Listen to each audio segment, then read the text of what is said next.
Hi hello నమస్తే welcome to RSD TV.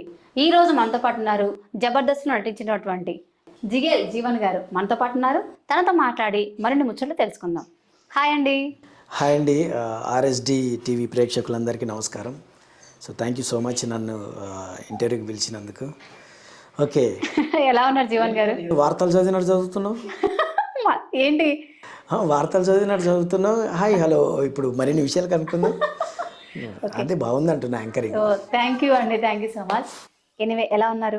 Okay, first రాగానే యాంకర్కు okay. ఏంటి మాకు ఇప్పుడు క్రీమ్ బిస్కెట్లు వేస్తున్నారా? అంటే బిస్కెటేనా? లేదులే, క్రీమ్ బిస్కెట్లు వేసి ఏమంటారు, ఇప్పుడు క్రీమ్ బిస్కెట్లు వేసినా ఎవరు పడేటట్లేరు, కుక్క బిస్కెట్లు వేసినా పడేటట్లేరు. ఏం చేస్తాం, ఎందుకంటే అలా అట్లా తయారైపోయింది అమ్మాయిలు. మీరా మేమా? అమ్మాయిలు అన్నా నేను, అందుకే. మీరు ఒకప్పుడు బిస్కెట్లు వేసి వేసి వేసి నేను కూడా బిస్కెట్లు వేసిన, ఎప్పుడు లేడీ గెటప్ వేసినప్పుడు. లేడీ గెటప్ కి బిస్కెట్లు వేసారా? మరి కాదా?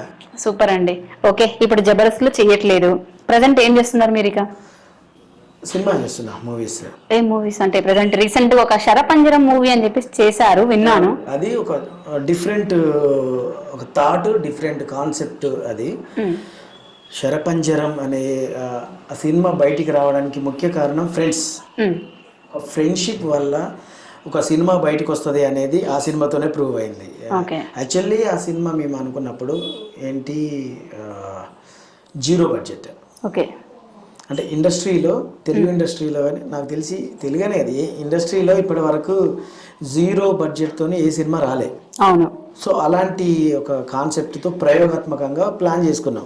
ఓకే. సో దానికి ఏం కావాలి, కెమెరాస్ కావాలి. కెమెరాస్ ముందు కొంతమంది వ్యక్తులం అయితే రెడీ అయ్యాము చేద్దామని, కానీ కెమెరా కావాలి. కెమెరా ఏం చేయాలి, ఆ ఊర్లో ఒక పెళ్ళిళ్ళకి తీసే అతను వాళ్ళని రిక్వెస్ట్ చేసి కెమెరా తీసుకొచ్చుకొని కొన్ని రోజులు షూట్ చేశాం. మేము చేస్తుంటే అది ఆ కష్టాన్ని గమనించి ఒక అతను ప్రొడ్యూసరు, నేను ఒక కెమెరా మీకు గిఫ్ట్ ఇస్తాను, ఒక కెమెరా గిఫ్ట్ ఇచ్చాడు. అట్లా సినిమా అంతా కంప్లీట్ చేసి తర్వాత కొంత ఆయనే మళ్ళీ సినిమా రిలీజ్ కావడానికి సెన్సార్ సర్టిఫికేట్కి దానికి దీనికి అంతా సపోర్ట్ చేసి పాపం మొత్తానికి సినిమా రిలీజ్ అవ్వడానికి కారకుడయ్యాడు. రిలీజ్ అయింది, మంచి పేరు వచ్చింది. తొర్రూరు అండ్ మహబూబాద్ ఈ ఏరియాలలో ఒక 2 వీక్స్ నడిచింది. వరంగల్ 1 వీక్, మహబూబాద్ 1 వీక్, తొర్రూరు ఒక 2 వీక్స్, హైదరాబాద్లో ఒక 1 వీక్. సో అలా ఒక ప్రయోగాత్మకంగా చేసిన సినిమానే శరపంజరం. సో అది ఆ సినిమా రావడానికి మెయిన్ కారణం ఒక ఫ్రెండ్షిప్. ఓకే, సూపర్ అండి.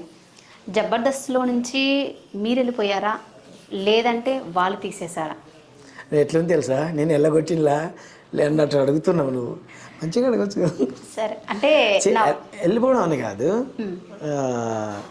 కొన్ని కారణాల వల్ల బయటికి రావడం జరిగింది. ప్లస్ దాంట్లో మెయిన్ కారణం ఏంటంటే మనం సినిమాలు, మూవీస్ చేయడం కోసం మెయిన్ బయటికి రావడం.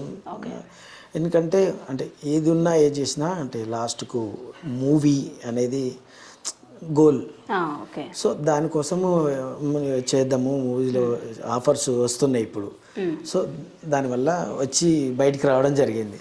అట్లా కానీ ఎలగొట్టిన నాకు